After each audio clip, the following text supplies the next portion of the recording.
When I left school, I went straight and worked in a factory. We were assembling stroboscopes for submarines. And then I worked at London Airport, the latter stage of 15. Then I left and went on the road professionally with a band called Mike D and the Jaywalkers. We had about 3 shows a week, so I became professional at 16 and a half. I joined Screaming Little Such and the Savages, dressed up as a savage, which was embarrassing, but we had lots of work. I got most of my so-called showmanship because I'm an introverted person. On stage, I can be extroverted when I feel like it, as long as I've had a few of these. Screaming Little Such, because I used to hide.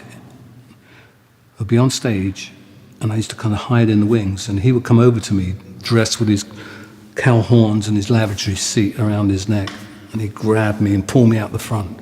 Move! And I'd go, you know, because everybody had to move like this, you know, in time. And that's where I learned that I had to move and be extroverted.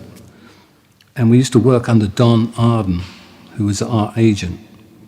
Now, he's the father of Sharon Arden, who is Sharon Osbourne.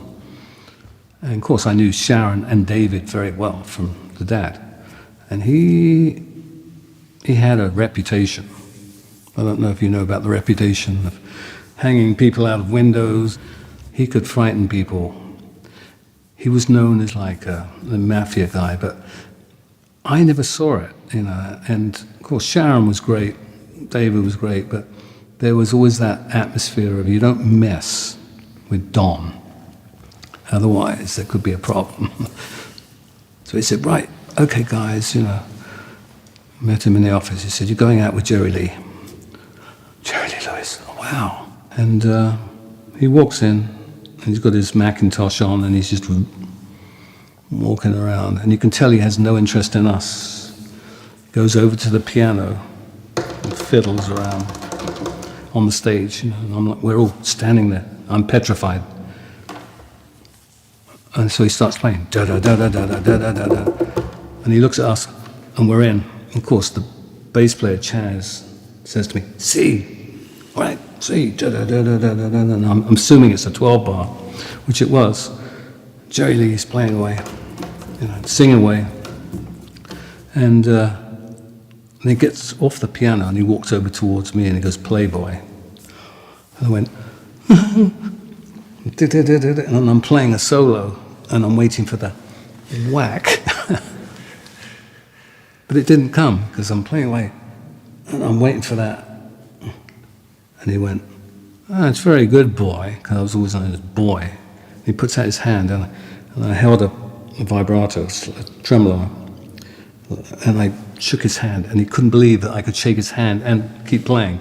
I was going, thank you, Jerry. Yeah. And he went, oh, very good, boy. And he walked back. We were the best of friends after that. Then we played with Gene Vincent after that. In those days, between 17 and 21, I was a practical joker. I loved my catapult. You know what gooseberries are? Right.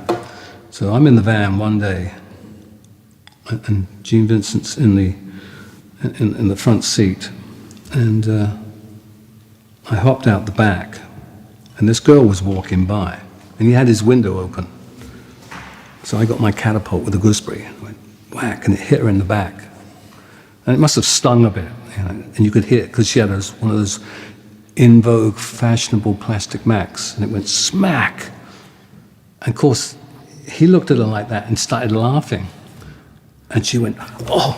And she turned around and saw him, and she smacked him across the face, because she thought it was him.